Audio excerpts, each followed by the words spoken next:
जय श्री राम।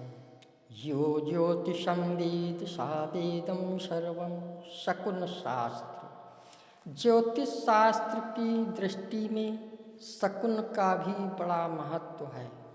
शकुन चाहे स्वप्न में हो या जागृत दशा में हो, अपने शरीर में हो चाहे संसार में, पशु पक्षियों द्वारा हो या दिव्य शक्तियों द्वारा, प्रत्येक दशा में उनका तात्पर्य यह है, हमें सावधान करना और आश्वासन देना। कोई भी व्यक्ति किसी कार्य का आरंभ अथवा यात्रा आदि का प्रारंभ सफलता की दृष्टि से शुभ मुहूर्त में करना चाहता है। इसके साथ ही शकुन देखने की भी परंपरा है। शकुन शुभ और अशुभ दोनों प्रकार के होते हैं। शुभ मुहूर्त में शुभ शकुन के प्राप्त होने पर यात्रा अथवा कार्य आदि की सफलता निश्चित हो जाती है। जो व्यक्ति यात्रा करता है अथवा कार्य प्रारंभ करता है, वह शुभ शकुन प्राप्त होने पर कार्य की सफलता के लिए मानसिक रूप से पूर्ण आश्वस्त हो जाता है और प्रायः परिणाम भी अनुकूल होते हैं। इस प्रकार जीवन में शकुन की महिमा कम नहीं है। वर्तमान समय में बहुत सारे शुभ शकुन तथा अशुभ शकुन किंवदंतियों पर भी आधारित हैं।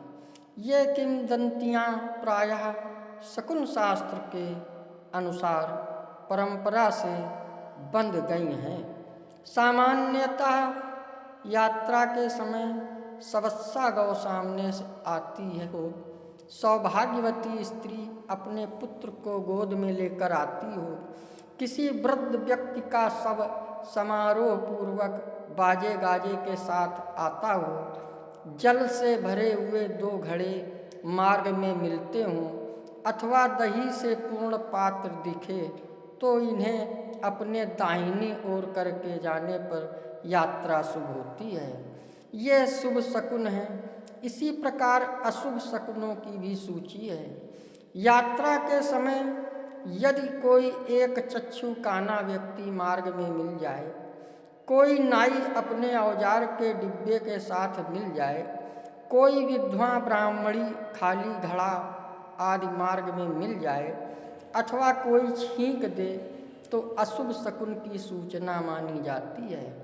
प्रायः इसके अशुभ परिणाम होते हैं। इसके अतिरिक्त पशु पक्षियों के द्वारा भी शुभ अशुभ सूचना प्राप्त होती है। जैसे दशहरा दीपावली पर नीलकंठ पक्षी का दर्शन, सवत्सा गौ माता का दर्शन, नेवले का दर्शन, मीन युग मछलियाँ आदि के दर्शन शुभ होते हैं। इसी प्रकार हिरण नाग आदि के दर्शन भी शुभ माने जाते हैं। गिरगिट के स्पर्श होने पर, छिपकली के शरीर पर गिरने पर शुभ अशुभ दोनों प्रकार के फल होते हैं। दाहिने अंग पर पड़ने से शुभ की सूचना मिलती है तथा बाएं अंग पर पड़ने पर अनिष्ट का संकेत मिलता है। पशु पक्षियों से अशुभ की सूचना भी मिलती है। बिल्ली द्वारा रास्ता काटे जाने पर, कुत्ते के कान फड़फड़ाने पर, कुत्ते एवं सियार के रोने पर, गिद्ध के मकान आदि पर बैठने से, कौवे के शोर मचाने पर अशुभ के संकेत प्राप्त होते हैं। पुरुष का दायां अंग तथा स्त्री का बायां अंग फड़कना शुभ होता है। इसके विपरीत अशुभ होता है। शकुन जब स्वाभाविक रूप से स्वतः होते हैं तब इनका प्रभाव विशेष रूप में होता है। कभी कभी कुछ लोग कृत्रिम रूप से भी शुभ शकुन बनाने की चेष्टा करते हैं, जैसे बहेलिये के द्वारा नीलकंठ मंगाकर दर्शन करना, सवत्सा गौ को सामने रखना, घड़े में जल भरकर मार्ग में रखना इत्यादि। इस प्रकार के कृत्रिम शकुन का विशेष प्रभाव नहीं होता।